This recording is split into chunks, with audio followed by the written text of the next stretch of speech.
मथुरा की पावन भूमि की ये पावन कथा, हमें तो खूब सुख मिल रहा है कथा में। ऐसी सुंदर व्यवस्था सब लोग ने यहाँ करी है। और जैसे मूल रूप से गिरिराज जी के उत्सव में व्यवस्था होनी चाहिए, बिल्कुल वैसी व्यवस्था है।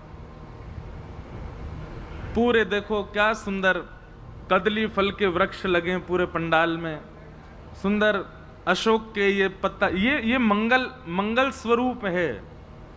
आजकल की आधुनिक तैयारी तो आप बहुत कर सकें, पर ऐसी तैयारी होनी चाहिए ठाकुर जी के उत्सव में। हमारे प्राचीन काल के भारत में ऐसे ही घर सजाते थे, सुंदर अशोक के पत्तान से, सुंदर केला के वृक्षन से पूरे घर को दूर से पता चल जाती, केला के वृक्ष देखते ही पता चल जाए कि हाँ घर में कोई मंगल कृत्य है रो होगा। जैसे 56 भोग की व्यवस्था होनी चाहिए। लाल जी भी बिल्कुल देखो व्यास मंच से ऊपर ही विराज रहे हैं, ये भी एक विचारणीय बात है।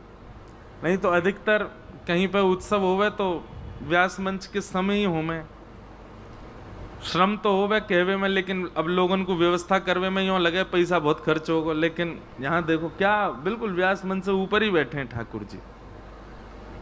तो ये सब बहुत सुंदर व्यवस्था। लॉयंस क्लब के सब लोगों के काजे एक बार ताली बजाओ।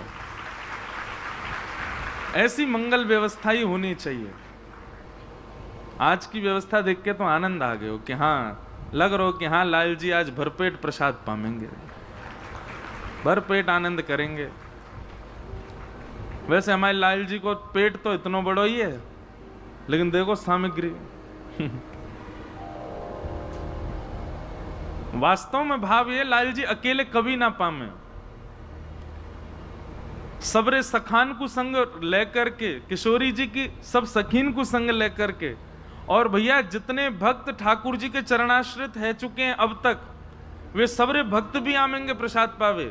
सूरदास जी भी आएंगे, कुमनदास जी भी आएंगे, हमारे ब्रज के अष्ट सखा आएंगे, करमेती बाई भी आवेगी, मीराबाई भी आवेंगी, हितरवंश महाप्रभु भी आएंगे, स्वामी श्री हरदास जी, जो जो ठाकुर जी के शरणागत है चुके हैं भजन के माध्यम से, ठाकुर जी सबको लेके आवेंगे। और कई जगह 56 भोग होवे तो एक थाल में छोटी छोटी 56 कटोरी धर दें, लो यही है 56 भोग।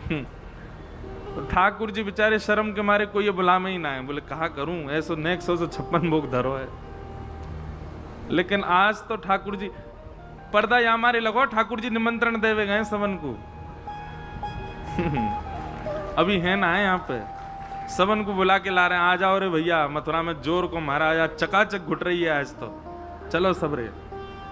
तो सबरे सखान को लेवे गए लाल जी। अभी गैयाऊ आमेंगी, बंदर हुआ, मरकान भोक्षण विभजति सचेन नात्रिभंडम भिनत्ति। ठाकुर जी तो सबके संग पामे, अकेले ना पामे। तो या हमारे मंदिरों की प्रणाली में भी ठाकुर जी के आगे थाली ना रखी जाए, ठाकुर जी के आगे पूरी पूरी सामग्री रखेंगे। कढ़ाई में कढ़ी बना करके वह कढ़ी को बड़े बर्तन में रख के, भले ही ठाकुर जी को स्वरूप नेक्सस है। हमारे ब्रज के ठाकुर जी श्रीनाथ जी उदयपुर में विराज रहे, उदयपुर के पास, वहां कभी आप सेवा प्रणाली देखो, पुष्टि मार्ग को प्रथम स्थान है। तो श्रीनाथ द्वारा में श्रीनाथ जी के मंदिर के ठीक बगल में एक ही प्रांगण में श्री नवनीत प्रिया जी लड्डू गोपाल हैं, छोटे प्रथम लड्डू गोपाल मान लो उन्हें, या विश्व के प्रथम लड्डू गोपाल वही हैं, श्रीमद वल्लभाचार्य जी के ठाकुर जी। इतने बड़े हैं बस नेक्से से, लेकिन उनकी सेवा श्रीनाथ जी के सन्मुख यदि इतनी सामग्री गई है तो वो सामग्री गिनी जाएंगी और उनकी दुगनी लगाई जाएगी नवनीत प्रिया जी के आगे। जबकि श्रीनाथ जी को स्वरूप बड़ा है और लड्डू गोपाल जी जो नवनीत प्रिया जी वो छोटे से हैं, पर उनको दुगनी दुगनी सामग्री धरी जाए। क्यों? मैंने पूछी एक बार, मैंने कि ये नेक्से से गोपाल जी इनको इतनी सारी सामग्री क्यों? तो दो भाव बताए। एक भाव तो ये बताया, बोले वो तो श्रीनाथ जी हैं, वो तो श्री जी और ठाकुर जी दोनों एक संग पामे, पर ये लड्डू गोपाल तो नेक्से से है ना, तो मैया बाबा बलराम जी रोहिणी मैया सबरे सखा सबरे ब्रजवासी सबन के संग पामे, हमारे दुगनी सामग्री लगे। और दूसरो भाव का बतायो, दूसरा भाव ये बतायो कि नवनीत प्रिया जी छोटे से हैं, तो जब श्रीनाथ जी को भोग लगे तो नवनीत प्रिया जी अपने सेवकन को भेजें, जाके देख के आओ श्रीनाथ जी की कितनी सामग्री है, कहीं मेरो स्वरूप छोटो जान के मुझे थोड़ा तो ना देंगे, मुझको दुगनो दुगनो चाहिए। और यदि नैको सामग्री में कटौती है या महाराज नाराज है जाएं, अगर उनकी 50 रोटी है तो यहाँ 100 आनी चाहिए। कहीं छोटे रूप को जान करके भेद तो ना कर रहे। बड़ा आनंद है भैया, हमारे ब्रजमंडल में थाली ना पधराई जाए, ठाकुर जी के आगे सबरी सामग्री पधरामे और सबरी सामग्री रख के फिर थाली बर्तन आदि वो सब खाली रख दिए जाएं कि लाल जी आपको जो रुचि लगे आप उतनो उतनो लेकर के प्रसाद भोग लगाओ। लेकिन अब घर की सेवा में ये संभव नहीं है, तो घर की सेवा में तो फिर थाली रखी जाए। अच्छा, कई लोग बड़े विचित्र हैं, भूख इतनी भी सहन ना होवे कि महाराज थाली ठाकुर जी की गई, ठाकुर जी के आगे थाली रखी है, अभी प्रसाद भोग रखो है, स्वयं लगा के पान लगे, बोले लाल जी को भोग रखी तो है, वो उपा रहे हैं, हम उपा रहे हैं। भोग को नियम है कि ठाकुर जी पालें, वाक्य बाद वो सबरी सामग्री सब सामग्री में मिलाओ घर की सेवा में। वैसे तो प्रयास ये करो सबरी सामग्री ठाकुर जी को पवाओ, पूरी पूरी धरो ठाकुर जी के आगे। क्यों? हम लोग पावे बैठे, अब सब्जी खत्म हो जाए तो दोबारा परोस दी जाए, अब ठाकुर जी के आगे तो नेक नेक धरे आए। अब ठाकुर जी यूं करूंगा मैं छुपा छुपा के खाऊंगा, क्यों? दोबारा अगर खत्म होगी तो देवे तो आवेगो ना। समझ में आ रही है बात? अगर कर सको, और या फिर दूसरा एक और उपाय बताएं, बड़े बड़े पात्र ले आओ, बड़ी थाली, बड़े कटोरा, बड़े बड़े पात्र रखो ठाकुर जी के आगे, तो वहां में भर भर के सामग्री धर दो। ठाकुर जी की जितनी रुचि उतना पामेंगे, सब सखान को पमामेंगे, फिर वहां को पाओ। तो आज ये सुंदर ठाकुर जी को 56 भोग होएगो, बड़े आनंद में लाल जी। तो आज बस मन बड़ो प्रसन्न हो, प्रथम प्रारंभ से ही देख करके, तो हमारे पूरी भूमिका ऐसी बन गई। प्यारे गिरधर लाल जी को सेवा बहुत प्रिय है, पर सेवा में भाव हो। कई जगह आप लोगों को अनुभव होएगा कि व्यवस्था तो बहुत अच्छी होती है पर भाव नहीं होते। पर यदि भाव सुदृढ़ होंगे ना, तो भाव की सुदृढ़ता से व्यवस्था अपने आप अच्छी हो जाएगी। भाव अच्छे हो, व्यवस्था अच्छी हो, सेवा में ये विचार मत करो, भाव सुंदर हो तो सुंदर भाव से व्यवस्था अपने आप अच्छी हो जाएगी। आज बाल लीला और ठाकुर जी की सब लीलान को प्रसंग है। आज बहुत सारे प्रश्न आए हैं, कुछ कुछ प्रश्नन के हम उत्तर दे दें, जो जो मति में आते जाएंगे।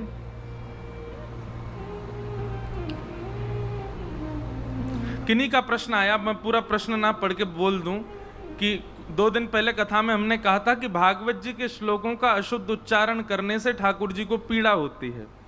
तो किन्हीं ने लिख करके दिया है कि हमारे पूज्य पिताजी महाराज की एक भागवत जी निकली भई हैं, उन्होंने कात्यायनी में कात्यायनी वृंदावन में आज से 20 वर्ष पहले कथा करी, और पहले की बात होगी।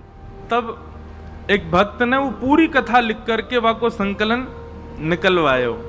लाखों में महाराज लोगों ने वो कथा सुनी, लोगों ने वो खरीदी प्रति जो भागवत जी की।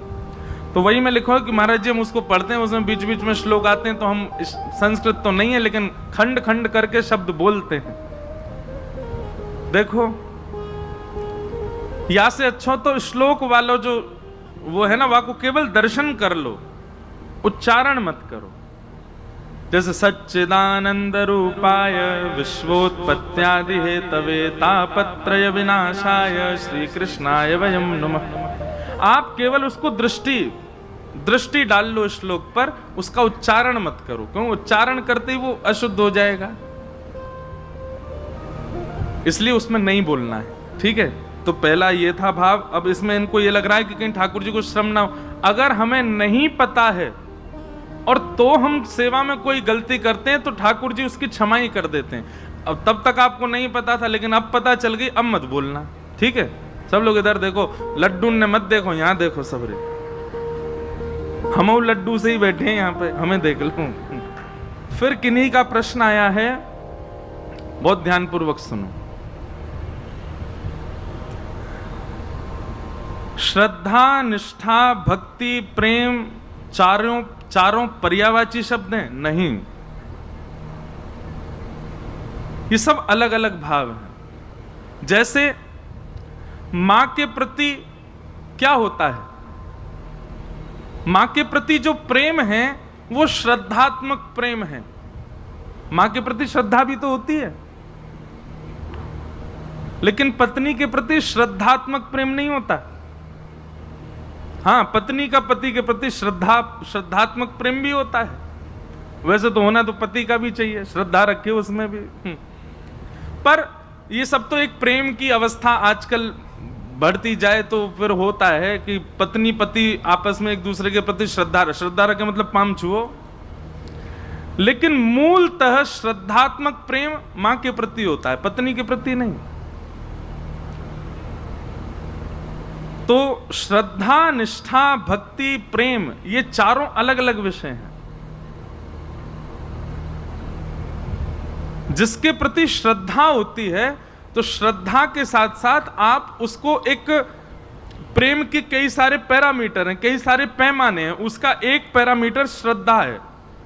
जिसके प्रति श्रद्धात्मक भाव है उसके प्रति अत्यंत प्रेम नहीं हो सकता, जैसे गुरु के प्रति श्रद्धा होती है। अब उसको लोग बोल भी दें कि हमारा प्रेम भी है, पर एक सामान्य प्रेम आप श्रद्धा में नहीं ला सकते। तो श्रद्धा एक अलग विषय है। श्रद्धा पूजनीय वस्तु के प्रति होती है।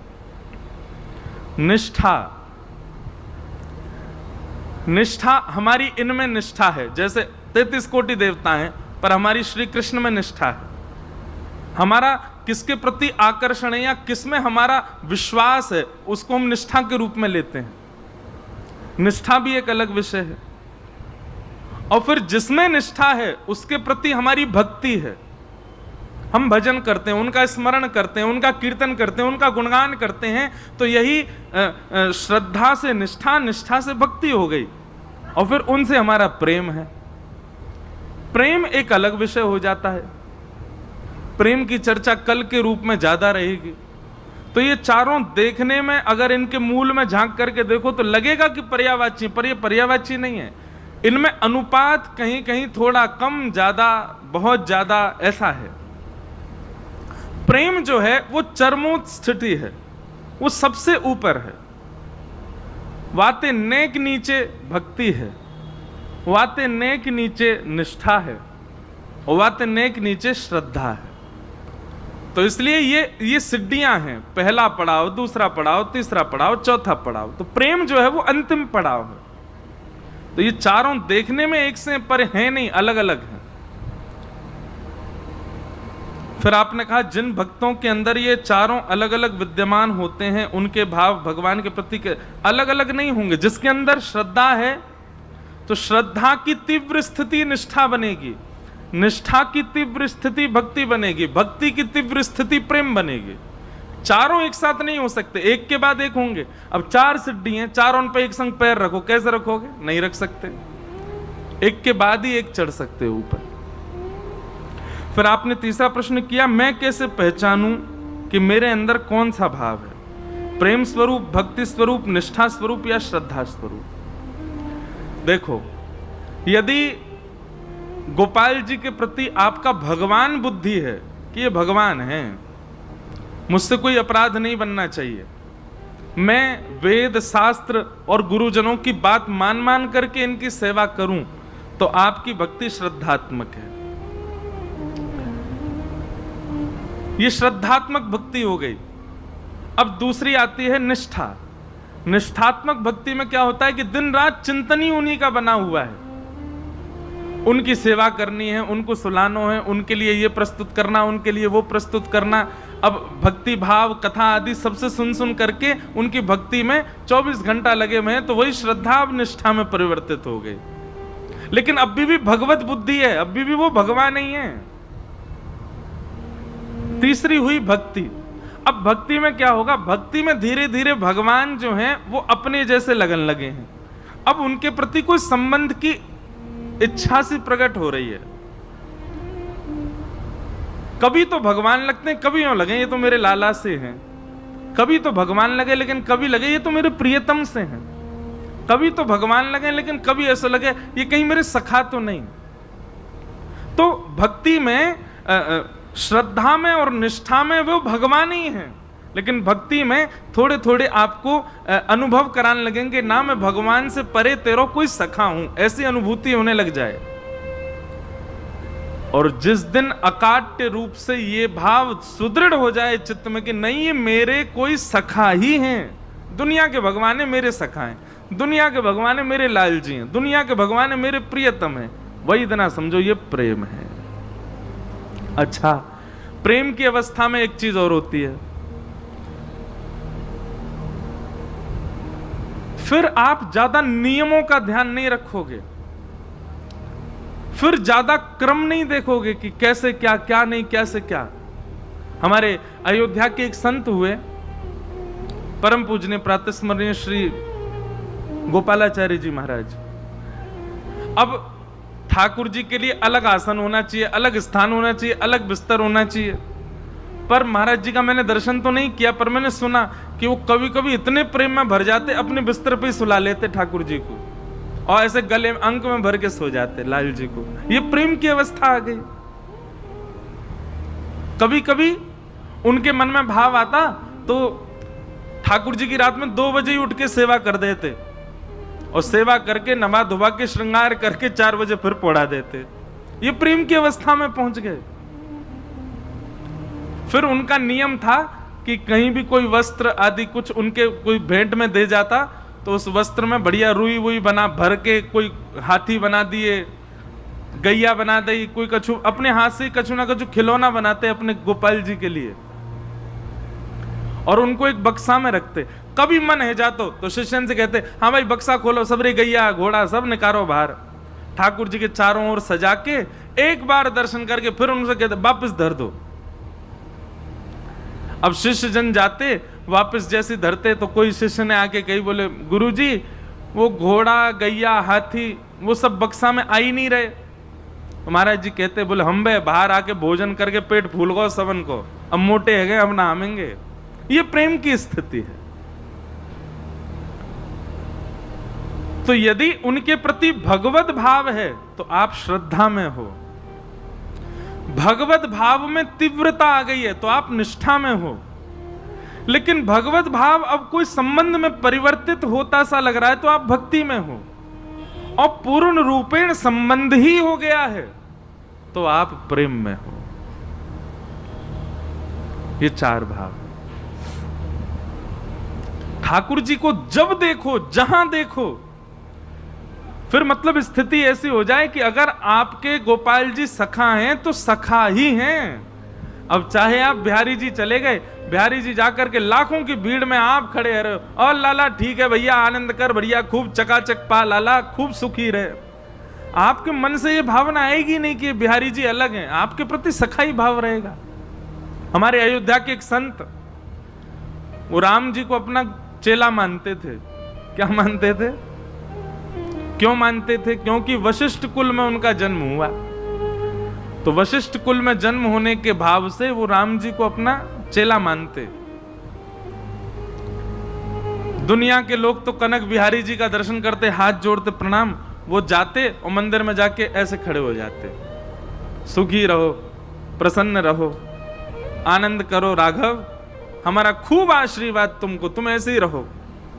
अब पुजारी आदि दर्शनार्थी सब बोलते, बोले तो क्या बाबा बताओ, ठाकुर जी को आशीर्वाद देवे। बोले तुम नहीं जानते, मैं वशिष्ठ कुल में हूं तो उस नाते से मैं इनका गुरु हुई हूं। किसी ने एक दिन कहा, बोले आप तो इनको अपना शिष्य मानते हो, जे आपको गुरु मानते हैं?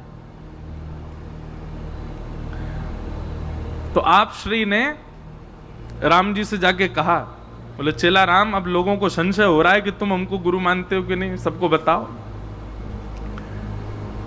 ऐसा कहकर के चले गए। तो राम जी की सवारी निकलती, रोज शाम को पालकी में बैठ करके जाते।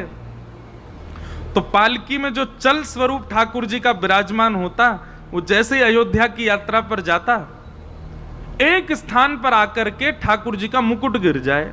अरे पालकी रोको, पालकी रोको, पर्दा करो, ठाकुर जी का मुकुट गिर गया। सब लोगों ने मुकुट धराए और मुकुट धरा के जैसी पालकी पुनः उठाई, फिर से ठाकुर जी को मुकुट गिर गो। पुजारी जी आदि बोले ठाकुर जी कभी मुकुट गिरते ही नहीं, और मुकुट कोई ऐसा नहीं कि सिर पे पूरा ठाकुर जी धारण नहीं कर रहे हो कि बार बार गिर रहे हैं, अच्छे से बढ़िया से बैठा है और अब तक तो बढ़िया पहन के ही आए हैं, ये अचानक से कैसे मुकुट गिरने लगे। तो जो ठाकुर जी को अपना शिष्य मानते तो उनके घर के सामने की घटना, वो ऊपर छत पे से खड़े होकर बोले नहीं पहनेगा मुकुट, गुरु जी के घर के सामने मुकुट उतार के ही निकलेगा। अब सब लोग बोले अरे ये तो पागल हो गए, बताओ ये कोई बात है, ठाकुर जी मुकुट नहीं पहनना, ये यूं कह रहे हैं कि हाँ ये गुरु के प्रति सम्मान दिखा रहे हैं, मुकुट उतार के ही निकलेंगे घर के सामने से। तब तो लोगों ने उनकी बात को नहीं माना, परंतु आगे के समय में जितनी बार पालकी वहां से निकली, कहते हैं अब तो नियम है, आज भी उन वैष्णव का घर है, वहां पर राम जी की पालकी रुकती है, मुकुट उतारा जाता है ठाकुर जी का, तब जाते हैं वहां से, क्योंकि ठाकुर जी ने ये बताया कि नहीं मैं भी इनको गुरु ही मानता हूं। ये प्रेम की स्थिति है। कितनी घटनाएं ऐसी, कितने ऐसी लीलाएं हैं, ठाकुर जी प्रेम की स्थिति में आ जाते हैं तो फिर अनुभव कराते हैं। तो भैया श्रद्धा, निष्ठा, भक्ति और प्रेम, ये चार अवस्थाओं में इस प्रकार के भाव हैं।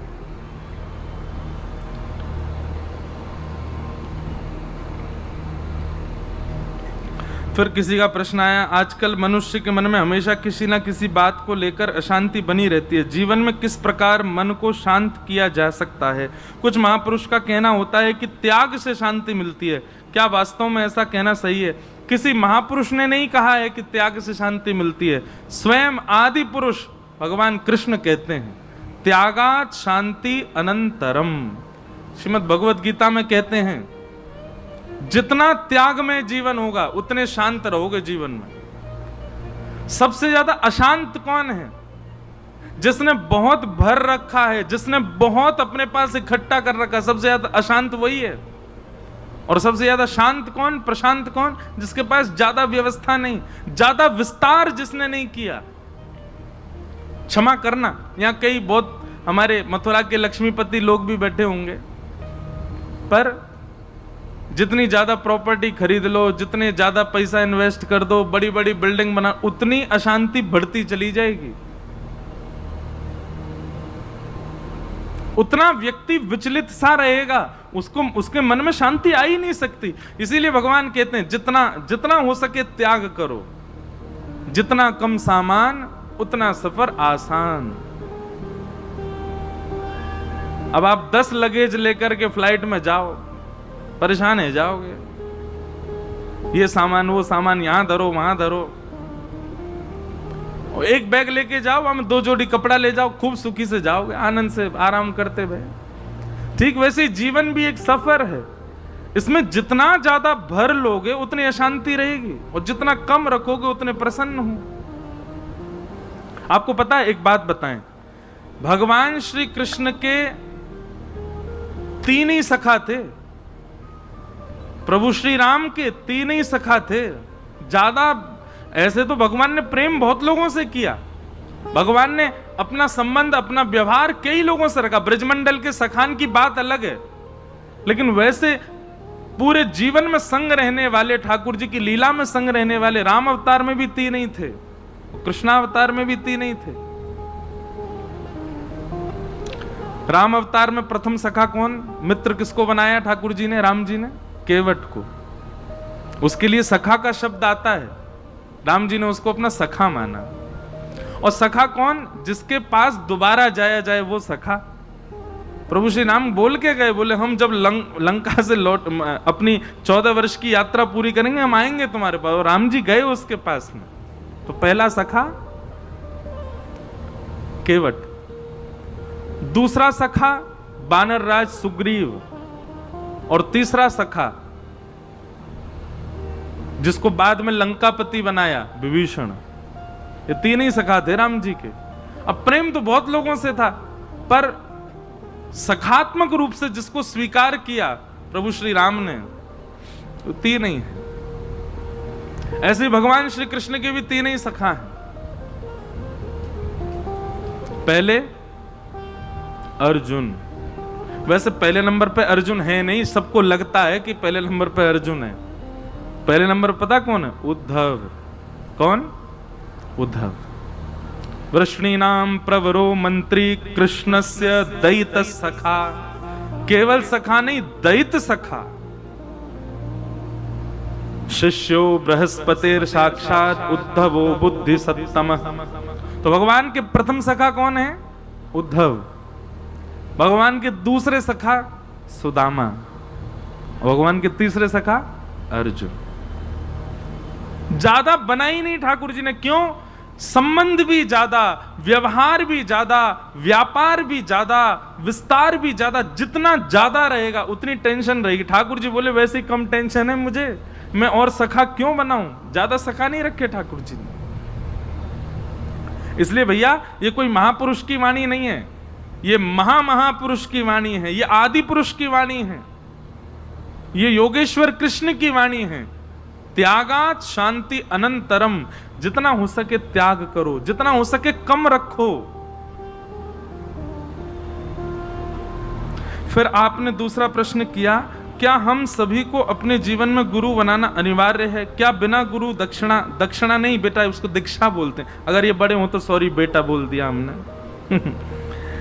क्या हम सभी को अपने जीवन में गुरु बनाना अनिवार्य है? क्या बिना गुरु दक्षिणा नहीं, दीक्षा। क्या बोलना है? कई लोग आके हमसे भी बोलते महाराज जी गुरु दक्षिणा दे दो, तो लो 500 रुपया लो भाई, दक्षिणा तो यही है। गुरु दीक्षा के ज्ञान एवं भगवत प्राप्ति संभव नहीं है। यदि नहीं तो गुरु बनाने के क्या नियम है एवं गुरु बनाने के पश्चात हमें गुरु के प्रति क्या भाव? अब ये तो पूरी कथा हमारी यही में है जाए, इतने सारे प्रश्न। देखो, गुरु बनाना जरूरी है, पर हम हर कथा में कहते हैं दीक्षा से पहले दिशा लेना जरूरी है। अगर आपने दिशा ग्रहण नहीं की है तो फिर दीक्षा, मतलब एक बात ये समझ लो, दिशा और दीक्षा, दिशा प्रथम स्टेप है। जैसे विवाह करने से पहले जिससे हम विवाह कर रहे हैं उसको जानना बहुत जरूरी है, उसके बारे में पूरी पता करना बहुत जरूरी है। कहीं बिना पता किए ब्याह कर लिया तो फिर बाद में पछताओ। ओहो, ये तो बाहरी रूप से देख करके हमको लगा बढ़िया ये होगा, लेकिन यहाँ आके पता चल कुछ भी नहीं है। तो इसलिए पहले ही उसकी जांच कर ली जाए कि हाँ भाई ये काम वाम ठीक करते हैं कि नहीं, इनके घर परिवार में मांस मदिरा तो नहीं बनती, इनके परिवार में कोई गलत काम तो नहीं होता, आदि आदि ये सब बात पहले पूछ ली जाए, उसके बाद में विवाह किया जाए तो ही नियम है। ऐसे ही दीक्षा से पहले दिशा ग्रहण करो। जिस गुरु के प्रति भाव आ रहा हो कि इनसे हमें दीक्षा लेनी है, उसकी वाणी सुनो। वाणी सुनकर के अपने जीवन में उतारना प्रारंभ करो। और जब मन में ऐसा लगने लगे कि हाँ परिवर्तन हो रहा है, अब हमारे अंदर पूर्ण रूपेण विश्वास जग चुका है कि यही हमारे गुरु हैं, तब दीक्षा ग्रहण करो। अनिवार्य है। क्यों अनिवार्य? अब ये भी सुनो। कई बार वीवीआईपी रिस्ट्रिक्टेड एरिया में प्रवेश नहीं करने दिया जाता। क्यों? वीवीआईपी लोग हैं अंदर, सब थोड़ी जाएंगे। लेकिन आपकी किसी वीवीआई से पहचान हो तो उसको फोन लगा दो, भैया हम बाहर खड़े हैं, अल्लाह पुलिस वाले से बात कराओ, लो भैया बात करो, हाँ द्वार खोलो, इनको अंदर आने दो। ठीक वैसे ही वैकुंठ जो है बड़ा वीवीआईपी एरिया है।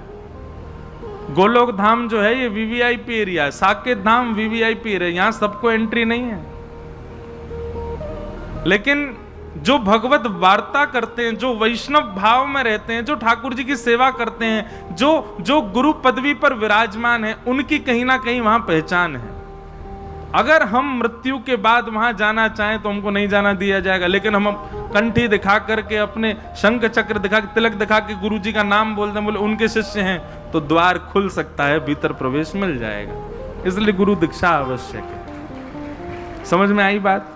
लेकिन इसका मतलब यह भी नहीं है कि बिना गुरु दीक्षा के वहां एंट्री नहीं मिलेगी। खुद वीवीआईपी बन जाओ, खुद ही उस लेवल पे पहुंच जाओ, पर फिर भी गुरु सबने जीवन में बनाया। अब हम तो दीक्षा देते नहीं, पर जल्दी देंगे। हम सभी लोग अपने घरों में बार त्योहार एवं कभी कभी अपनी आवश्यकता, अब ये बाद में बताएंगे, बहुत बड़ा है।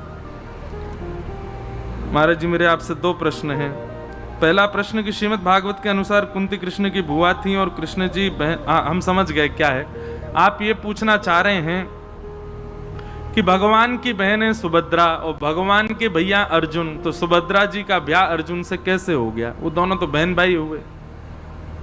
ठाकुर जी संबंधों में विप्त नहीं होते। भगवान कभी संबंध नहीं देखते। उनके ऊपर काल चक्र नहीं होता, उनके ऊपर जाति चक्र नहीं होता, उनके ऊपर संबंध चक्र नहीं होता। इसलिए कई सारी ऐसी लीलाएं हैं ठाकुर जी की, उन पर संशय आपको हो सकता है, ये कैसे हो गया? आज तो ये हो ही नहीं सकता, पॉसिबल ही नहीं है। ठाकुर जी ने कैसे किया? कर्तुम अकर्तुम अन्यथा कर्तुम समर्थ ईश्वर। इसका यही उत्तर हो सकता है क्या? जो कोई नहीं करता वो ठाकुर जी कर देते हैं, और जो सब कोई करता है वो ठाकुर जी नहीं करते हैं। तो उनके ऊपर संबंधों की और जातियों की आदि आदि ये सब जो चक्र हैं, जो मानवों के लिए हैं, उसमें ठाकुर जी नहीं है। ऐसे तो 1 ही 2 ही ब्याह होने, 16,108 ब्याह भी तो कर लिए अकेले ने। प्रश्न तो इस पर भी उठेगा, अनेक प्रश्न उठ सकते हैं उठाने पर तो भगवान के ऊपर। लेकिन भगवान इन सब चीजों से परे हैं, इन सब का कोई भाव, इन सब की मर्यादा के लिए ठाकुर जी ने राम अवतार लिया है। वहां जाइए, वहां जाकर के देख लीजिए, सारी मर्यादाओं का पालन किया है। लेकिन भगवान श्री कृष्ण ने मन में विचार किया, आगे कलयुग आने वाला है, अब मैं मर्यादाओं को पीछे छोड़ करके अब ज्ञान की बातें थोड़ी करें, थोड़ी धर्म की रक्षार्थ चर्चा करनी है। इसलिए ठाकुर जी ने मर्यादाओं के लिए तो राम अवतार रखा है। वहां मर्यादाओं का देखिए, दर्शन कीजिए। पत्नी के प्रति एक पत्नी व्रती रहे, भाइयों के प्रति कैसा भाव, माता पिता के प्रति कैसा भाव, संसार के प्रति कैसा भाव। लेकिन जब कृष्णावतार प्रारंभ हुआ तब ठाकुर जी के अनेक भावनाएं थी प्रस्तुत करने की, तब मर्यादा को ठाकुर जी ने प्रमुख नहीं माना। लेकिन इसका मतलब यह नहीं कि हम भी ऐसा करें। हमारे लिए ठाकुर जी ने राम अवतार लेकर के मर्यादाओं का पूरा रूप दिखा रखा है कि भाई मर्यादा तो ऐसे ही पालन करनी है। इसलिए हमारे पूज्य पिताजी महाराज कथा में कहते हैं, राम की करनी करो, जो राम जी ने किया वो करो, पर कृष्ण ने जो किया है वो आप कर नहीं सकते। इसलिए कृष्ण ने जो कहा है वो करो। राम जी ने जो किया है वो करो, कृष्ण ने जो कहा है वो करो। क्योंकि कृष्ण की करनी आप कर नहीं सकते, राम जी की करनी आप सब कर सकते हो। राम जी ने ऐसा कुछ किया ही नहीं जो मानव नहीं कर सकता। फिर आपका दूसरा प्रश्न क्या है? 7वें दिवस के श्रीमद् भागवत में प्रथम से तृतीय दिन तक महाभारत के युद्ध समाप्त हो गया और आज कृष्ण जन्म में, तो कृष्ण का जन्म से पहले महाभारत का युद्ध समाप्त। अब देखो, ये यहां आपने एक प्रकार से ये बता दिया कि आपने कथा ध्यान से सुनी ही नहीं। जिनका भी प्रश्न है, अब उनको बुला के तो नहीं बोलेंगे, लेकिन इस ध्यान से सुनने वाली कथा थी। महाभारत युद्ध का प्रसंग क्यों सुनाया गया था? क्योंकि सौनक आदि ऋषियों ने प्रश्न किया था कि ये परीक्षित कौन है, इसके बारे में हमको बताओ। जो भागवत की कथा सुन रहे हैं तो उनके बाद बताने के लिए बताया गया कि यदा मृदे कौरव संजयानाम, एक बार की बात है, महाभारत युद्ध हुआ था और महाभारत युद्ध के बाद में जो अभिमन्यु की पत्नी उत्तरा थी, उसके गर्भ के बालक की भगवान ने रक्षा की। वही बालक का जन्म हुआ। भगवान के स्वधाम गमन के बाद वो बालक जब बड़ा हुआ, उस बालक ने सुखदेव जी से कथा सुनी। उस सुखदेव जी की कथा में चौथे दिन कृष्ण जन्म हुआ है। अब समझ में आई बात? नहीं आई हो तो अगल बगल वालों से पूछ लो। ये कोई लीला क्रम से नहीं सुनाई जा रही है। सुखदेव जी परीक्षित को जो कथा सुना रहे हैं वही कथा मैं आपको सुना रहा हूं। वहां वो ये बात सुना रहे हैं कि कृष्ण का जन्म हुआ परीक्षित को, और परीक्षित कौन है उसके परिचय के लिए महाभारत की कथा सुनाई गई थी। इसलिए भगवान के अवतरण से पहले महाभारत युद्ध हुआ। इसीलिए बार बार हम कहते हैं इधर देखो, सुन लो नेका सुन लो, नहीं मानते हैं बात, करनी अपने मन की। अब आगे क्या है, यदि कोई व्यक्ति नित्य जीवन में सात्विक रहता है, मांस मदिरा प्याज लहसुन इत्यादि का सेवन कदापि नहीं करता है, नित्य प्रभु की सेवा करता है, परंतु दूसरी तरफ लोगों को अपनी ओर आकर्षित करने के लिए अथवा उनसे अपना काम निकलवाने के लिए झूठ का सहारा लेता है, उन्हें अपने पैसों से मदिरा पान करवाता है, क्या शास्त्र इसकी इजाजत देता है? शास्त्रों के अनुसार उसके चरित्र का मूल्यांकन किस प्रकार किया जाए? पाखंडी।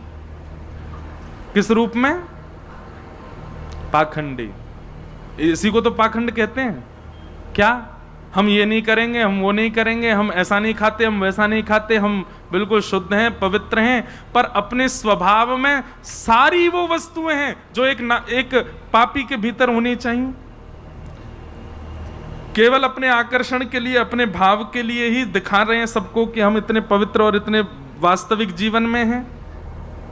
दूसरों को पैसा दे करके कह रहे हैं कि पियो, पान करो, आदि आदि सब करो। ये पाखंडी व्यक्ति का ही तो लक्षण है। ऐसे व्यक्ति से ठाकुर जी कभी नहीं रीझते। बल्कि एक बात बताएं आपको, मैंने एक दिन और कहा था कथा में एक उदाहरण, कि नीचे लेटा हुआ व्यक्ति कितनी भी करवट ले वो गिरेगा नहीं, क्योंकि पहले ही गिरा पड़ा है। गिरता वही है जो ऊपर होता है। आप प्याज लहसुन मांस मदिरा ना पाकर के सात्विक जीवन बना करके आपने एक स्तर प्राप्त कर लिया, और उस स्तर को प्राप्त करने के बाद आप सारे दूषित काम दूसरों से करवा रहे हो। ऐसे गिरेंगे कि महाराज फिर उठ नहीं पाएंगे। अब देखो इसका एक उदाहरण, महाभारत युद्ध में पापी कौन था? दुर्योधन। पापी कौन था? दुशासन। पापी कौन थे? कौरवजन। लेकिन उन कौरवों की इतनी दर्दनाक मृत्यु नहीं हुई जितनी भीष्म पितामह की हुई। सबको एक बाण में मार दिया होगा, 2 बाण लगे होंगे, किसी की जंघा तोड़ करके मार दिया, किसी के गदा प्रहार से मार दिया, लेकिन भीष्म पितामह असंख्य बाण, मतलब एक स्थान जहां पर एक ही बाण जा सकता है वहां भी 4-4 बाण लगे हैं भीष्म पितामह को। असंख्य बाणों की सैया पर भीष्म पितामह लिटे हैं। तब भीष्म पितामह भगवान से कहते हैं, प्रभु आपने पापियों को इतनी बुरी तरह नहीं मरवाया जितनी बुरी तरह मेरी मृत्यु की स्थिति बना दी। मुझे बाणों की सैया पर लेट दिया। मानता हूं कि मैंने गलती की, मैंने कौरवों का संग किया, पर मैं इतना बड़ा पापी तो नहीं हूं कि आपने मेरे को इस स्थिति में पहुंचा दिया। तब भगवान भीष्म पितामह से कहते हैं, पितामह पाप करने वाला पापी और पाप होते हुए देखने वाला महापापी। दुर्योधन दुशासन आदि ये सब पापी हैं, पर ये पाप करते थे और आप बैठ के देखते थे, इसलिए आप सामर्थ्यवान थे। आप चाहते, आप इतने शुद्ध जीवन जीने वाले, संध्या त्रिकाल करने वाले, नैष्ठिक ब्रह्मचारी, आपने विवाह भी नहीं किया। आपने अपना पूरा जीवन बहुत सात्विकता से जिया, पर अपना ही विचार किया, दूसरों का विचार नहीं किया कभी भी। आपने कभी यह विचार नहीं किया कि दुशासन भरी सभा में द्रौपदी का चीरहरण कर रहा है, आप यदि खड़े होकर के कह देते दुशासन रुक जाओ, तो किसी की हिम्मत नहीं थी कि वो द्रौपदी को छू ले। लेकिन आप क्या कर रहे थे? हाथ पे हाथ धर के बैठे थे और मन में ये सोच रहे थे ये कर रहा है यही भुगतेगा। आप सामर्थ्य होते हुए भी, आप सामर्थ्यवान होते हुए भी वहां देखते रहे। 5 पांडवों को 5 गांव मिलने चाहिए, शांति दूत बन के प्रस्ताव लेके मैं आया था। अरे 5 गांव पांडवों को दे दिए जाते, इतनी माताएं विधवा नहीं होती आज, इतने बालक अनाथ नहीं होते, उन सबके पिता मार दिए गए महाभारत युद्ध में। किसकी वजह से? आपकी वजह से। अगर आप कौरवों से कहते कि युद्ध नहीं होगा, 5 गांव पांडवों को मिलने चाहिए, तो आपकी बात मानी जाती, लेकिन आपने नहीं कहा। पितामह, पापी व्यक्ति को दंड मिलता है, पर पाप होते हुए देखने वाले की दुर्गति ऐसी होती है जैसी आपकी हुई। इसलिए ये जो अंतिम भाव, अंतिम प्रश्न आया है, अगर प्रश्नकर्ता के परिचय वाला व्यक्ति है तो उसको जाके समझा दीजिए, बहुत भयानक अधोगति होगी। क्यों? क्योंकि आप आचरण शुद्ध कर रहे हो, परंतु जब प्रत्यक्ष करने की बात आ रही है तो आप सारे गलत काम कर रहे हो। छल, कपट, ईर्ष्या, द्वेष, अभिनिवेश, अहंता सारे आपके भीतर है। बस दिखावे के लिए प्याज छोड़ दी, लहसुन छोड़ दी, और ये नहीं करना, वो नहीं करना, इतना शुद्ध पवित्र जीवन जी, महापाप में आएगा। इसलिए भैया, जो भी ये व्यक्ति हैं उनको समझाइए, केवल दिखावे में आचरण शुद्ध करने से कुछ नहीं होता, मानसिक रूप से आचरण शुद्ध होना चाहिए।